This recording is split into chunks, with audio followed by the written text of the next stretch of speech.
Tomorrow, a star could die and Earth would look up in fear. In Orion burns Betelgeuse, a red supergiant so vast that, if it replaced our sun, it would swallow the inner planets whole. Astronomers have watched it flicker and dim like a giant nearing collapse. One question has haunted science for decades. What if the explosion happens now? What would humanity see, feel, and survive? Because when a star this enormous reaches its end, the night sky does not change. In blinding light, we would remember that beneath the stars, safety is temporary and wonder is tied to danger. At 3:17 in the morning, observatories begin calling each other across the planet. Chile sees it first, Hawaii confirms it minutes later. In the constellation of Orion, the red shoulder of the hunter is no longer red. It is erupting into a savage white fire, brightening by the second, as if a hole has been torn open in the fabric of night. Most people on Earth are still asleep when the news begins moving through secure astronomy networks. Betelgeuse has exploded. By sunrise, phones vibrate in every time zone. Scientists rush to cameras. News anchors speak too fast. Social media fills with a single question wrapped in millions of different forms. Are we in danger? The fear is understandable. Betelgeuse is not an ordinary star. It is a swollen titan, a dying supergiant near the end of its life, one of the most famous stars in the sky, and one of the few whose death humanity has long suspected might happen at any cosmic moment. The terror begins with scale. Betelgeuse sits roughly 650 light-years from Earth, unimaginably far, yet close enough to belong to our celestial neighborhood. Its diameter is so vast that if it stood where our sun is, its outer surface would stretch beyond the orbit of Mars. This is not a star that dies quietly. But here is the first twist, and it breaks the instinctive human belief that brightness means immediacy. If Betelgeuse appears to explode tomorrow, the star did not die tomorrow. It died centuries ago. The blast racing into our eyes has been crossing space since before modern industry, before electricity, before entire nations on Earth even existed in their current form. What arrives tomorrow is not the event itself, but the message, a cosmic obituary delivered late. And yet that delay does not make the moment less overwhelming, quite the opposite. Because tomorrow night, if clouds stay away, humanity may step outside and see something no civilization has ever witnessed with the naked eye, a nearby star dying in real time.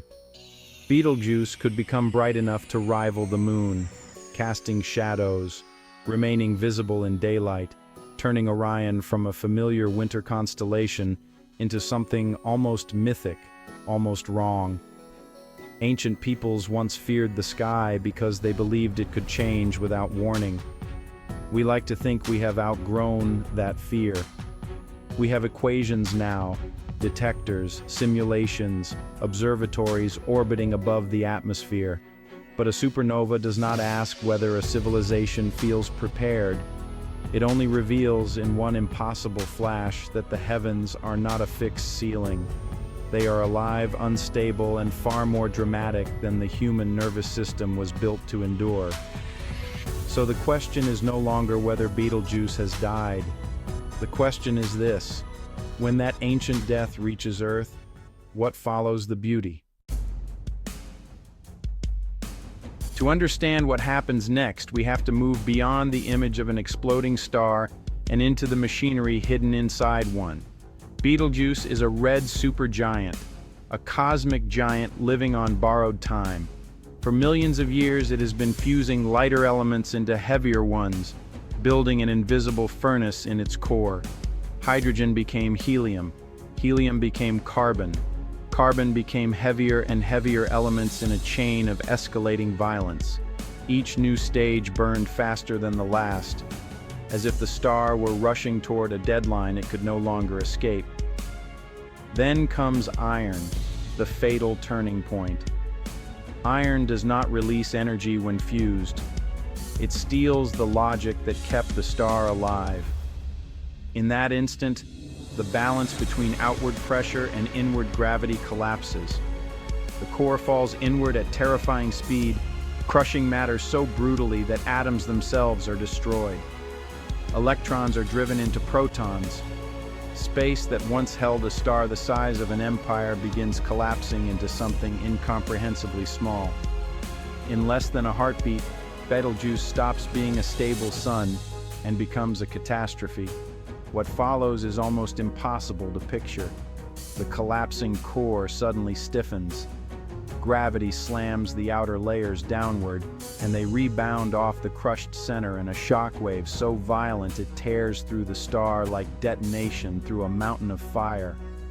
In a few seconds, Betelgeuse releases more energy than our sun will emit over its entire lifetime. The blast throws its outer atmosphere into space at millions of kilometers per hour, seeding the galaxy with oxygen, silicon, calcium, and the heavy elements that one day become planets, oceans, skeletons, blood, and bone. That is the second twist. Supernovas are terrifying, but they are also creators. The calcium in your teeth, the iron in your blood, the oxygen in your lungs all trace back to ancient stellar deaths. In a very literal sense, the explosion we fear is the same kind of event that made our existence possible. Humanity watches stars die using eyes built from the ashes of earlier stars. The universe destroys, and through destruction, it invents. But destruction still has consequences. The question scientists would immediately ask is not whether Earth can see Betelgeuse explode. It is whether Earth can endure what comes with the light. A supernova does not only release visible brilliance, it also unleashes neutrinos, X-rays, gamma rays, and a storm of charged particles called cosmic rays. Some of these arrive quickly, others spread through interstellar space over years, centuries, even millennia. So, the real danger is not just one flash in the sky. It is a layered assault traveling on different clocks, and here the story becomes stranger. Betelgeuse is probably far enough away that Earth avoids total disaster. The atmosphere would shield us from much of the radiation. The planet would not ignite, oceans would not boil, humanity would not vanish overnight. But safe is not the same as unchanged. A star can explode hundreds of light years away and still touch Earth with subtle violence, altering chemistry high above us, disturbing technology, and reminding us that distance in space is far less comforting than it sounds. Because once Betelgeuse goes supernova, we are no longer asking whether we survive. We are asking what survival costs. If Betelgeuse explodes tomorrow, Earth will not become a funeral pyre. That is the answer people would search for first, and it is the one that matters least in the long run. The deeper truth is more unsettling. We are protected, but not untouchable, shielded, but not separate. A dying star hundreds of light years away can still reach into our world and leave fingerprints on the atmosphere, on our instruments, on our stories, and on the human mind itself. The first impact would be psychological. For thousands of years, stars have represented permanence. They were the background behind empires, migrations, religions, and wars. People were born beneath Orion and died beneath the same pattern, trusting the sky to remain what it was. But a Betelgeuse supernova would break that ancient illusion in a single generation. Children would walk outside and see a new light where a familiar red star once stood. The heavens would no longer feel distant and decorative. They would feel alive, unstable, almost personal. Then come the measurable consequences. Radiation from the blast would almost certainly be too weak at this distance to trigger mass extinction, but not necessarily too weak to matter. High-energy particles could gradually disturb Earth's upper atmosphere. Some models suggest that nearby supernovas, even at safer distances, may influence ozone chemistry, or increase the flux of cosmic radiation reaching near-Earth space. Satellites, astronauts, and sensitive electronics could face elevated risks. Not apocalypse, but abrasion. Not annihilation, but pressure from an event no human can stop or negotiate with. And the sky itself would change. For weeks or months, perhaps longer, Betelgeuse could shine with extraordinary brightness, visible in daytime and brilliant at night. Imagine cities pausing under a star bright enough to cast faint shadows. Imagine telescopes, schools, temples, and observatories all aimed at the same point. For the first time in recorded history, all of humanity would share a cosmic event impossible to ignore.